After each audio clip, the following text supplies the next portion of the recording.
Nationalism has become a word avoided like the plague by the political mainstream of both parties in this country, except for one very important player. It's called a nationalist. And I say, really, we're not supposed to use that word. You know what I am? I'm a nationalist, okay? I too consider myself an American nationalist, and today we're going to explore exactly what it means to call yourself a nationalist and why nationalism is needed now. Hello everyone, I'm Charlie and welcome back to Nationalist November. If you didn't catch it at the end of my last video, this month we're focusing on discussing nationalism and its current role in the conservative movement. Let me make something clear before we begin. When I talk about nationalism, I just mean nationalism. Not white nationalism, not National Socialism, not Nazism, and definitely not fascism.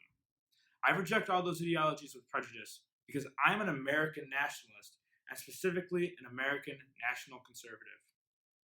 National conservatism is the future of the conservative movement. This ideology brings together socially conservative and traditional values with nationalist economic and foreign policies to help create and sustain an environment in which conservative values can flourish.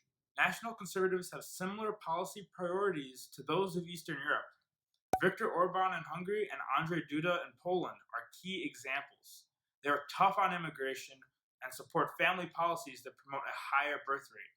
They're proud of their Christian roots and always put their country's needs first, before those of the European Union or the broader international community. Here in America, nationalists seek similar policies. We want to fix our immigration system and make trade deals that bring home manufacturing jobs. The goal being to help allow for families to be supported by a single income without needing an expensive college degree. This allows for a parent to stay at home with their kids, strengthening the family, the core unit of a healthy society.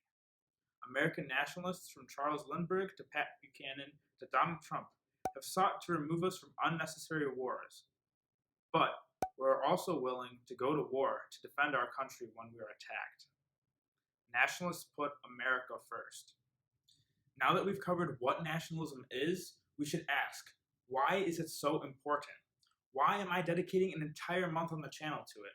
Why is it needed now?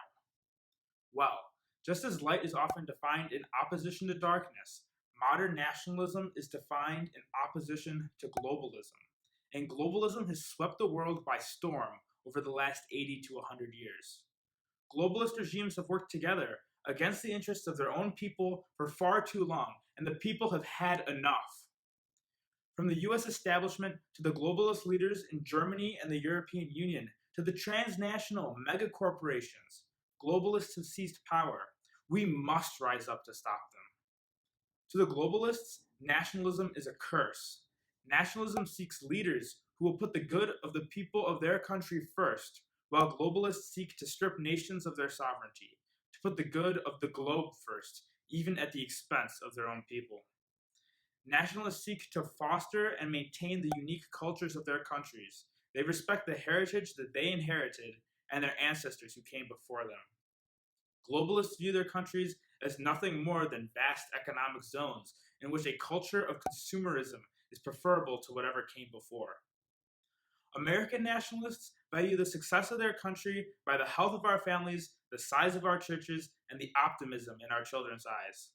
Globalists only care about GDP, woke platitudes of diversity and inclusion and equity, as well as ensuring the elite remain in comfortable positions of power.